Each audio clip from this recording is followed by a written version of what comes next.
Muy buenas noches, almas en pena. El día de hoy les traigo un nuevo video de la morgue. A lo que el día de hoy te traigo, vamos a estar hablando de un tema muy interesante que la verdad es que me emociona mucho hablar, ya que tiene que ver un poco ligeramente con lo que nos gusta, con lo desconocido y ese tipo de aspectos, pero también tiene su lado científico. En esta ocasión vamos a estar hablando del rigos mortis. ¿Habías escuchado este término? Y si no, pues vamos o te invito a conocerlo. Así que comencemos.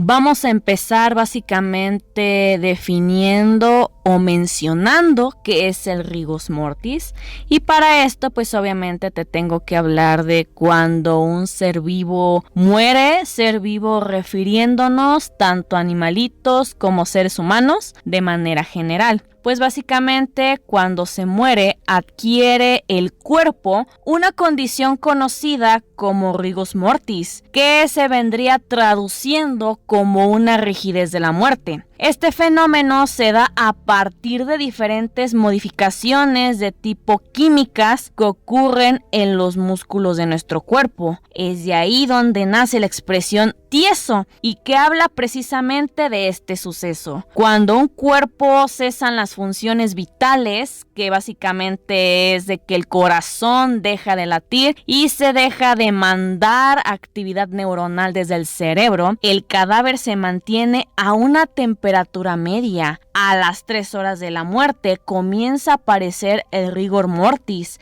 alcanzando su pico máximo a las 12 horas aproximadamente. En este momento los músculos se encuentran rígidos, las extremidades no pueden moverse y el cadáver es muy difícil de manipular. Básicamente esta condición de rigos mortis empieza a las 3 horas y va aumentando hasta las 12 horas hasta que el cadáver se pone completamente rígido.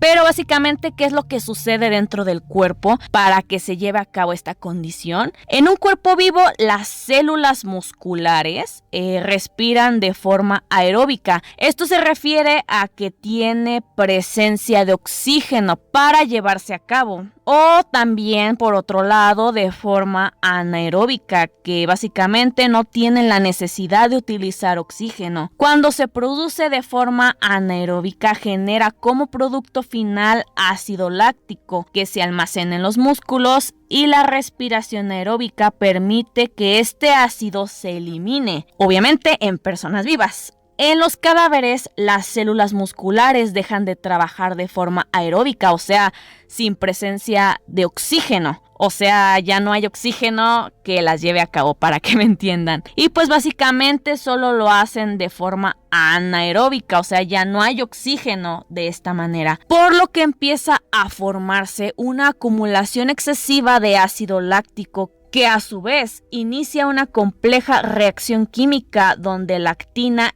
y la miosina, que básicamente son proteínas encargadas de la contracción muscular, obviamente en personas vivas, pero pues básicamente ya estamos hablando de los no vivos, pues básicamente se fundan en un gel, haciendo que las fibras musculares queden completamente inmóviles, o sea que ya básicamente se queden contraídas, por así decirlo. Ahora bien, el rigor mortis tiende a desaparecer después de cierto tiempo debido a la descomposición del propio organismo. Se dice que pasadas 72 horas el cuerpo entra en descomposición, por lo que se pierden todas las funciones biológicas del cuerpo y por lo tanto podemos catalogar el rigor mortis en 3 fases que obviamente ahorita te voy a mencionar. La fase número 1, que es la fase de instauración, empieza al mismo tiempo en que se presentan la rigidez del cadáver, alrededor de las 3 horas después de la muerte, y se prolonga por un promedio de 19 horas, tiempo en el cual el rigor mortis alcanza su intensidad máxima. Cabe señalar que en esta fase se pueden vencer la rigidez utilizando algo de fuerza, pero se vuelve a presentar al dejar de aplicarla durante un periodo de tiempo. Luego tenemos la fase 2, que es estado. Al finalizar la primera fase comienza aquella que se conoce como estado. Llega a durar unas 12 horas aproximadamente y en este punto la rigidez es imposible de vencer sin llegar a desgarrar o fracturar las extremidades de los cadáveres. Y por último tenemos la fase número 3, que se llama resolución, que dice que pasadas las 36 horas después de la muerte, la rigidez muscular es más fácil de vencer a través de la aplicación de la fuerza que no vuelva a instaurarse.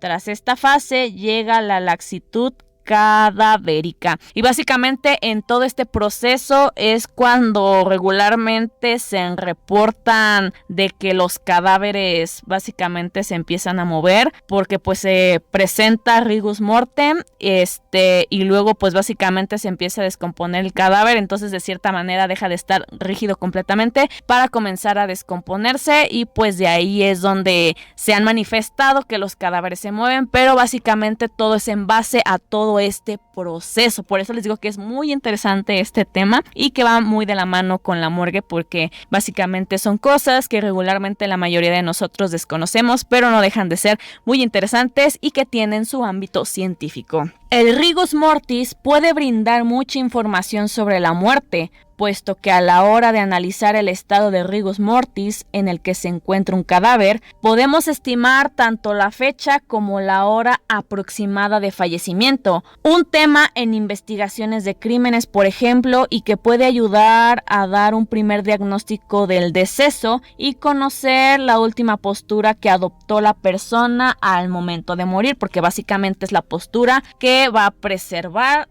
a partir de que se haga pues el descubrimiento, ¿no? Y pues se dice que Pierre Hubert Nastin, espero haberlo pronunciado de la manera correcta, filósofo y pediatra de origen francés, realizó importantes estudios sobre los estados de rigidez de los cadáveres y encontró datos interesantes tales como en el caso de los cadáveres de los ancianos y de los niños, la rigidez aparece con antelación y es menos intensa y tiene una duración menor que en el resto de las personas. Además, en el caso de una persona que se encuentre en muy buen estado físico y que se haya ejercitado con frecuencia, la intensidad del rigus mortis es mayor mientras aparece más tarde de lo normal. Por último, en los casos de muertes violentas, la rigidez dura más y es más intensa.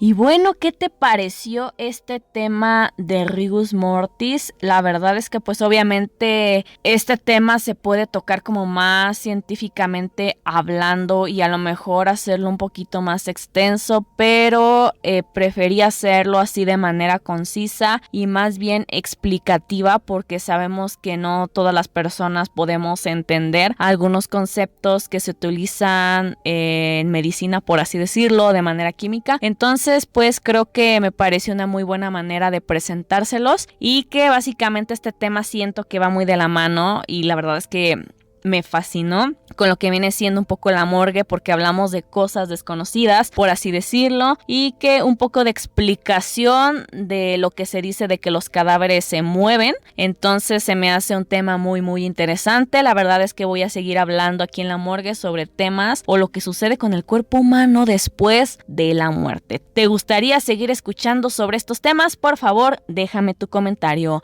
Hasta que el video del día de hoy, espero que te haya gustado y por favor regala me gusta y suscríbete en el botoncito de la parte de abajo. Y si nos estás viendo por Facebook, por favor dale me gusta a la página para que no te pierdas ningún video de la morgue. Y recuerda que hay videos nuevos todos los martes y viernes 9 de la noche, hora Ciudad de México, aquí en la morgue. Yo soy Diana Cruz y te deseo una excelente y terrorífica noche. Hasta pronto.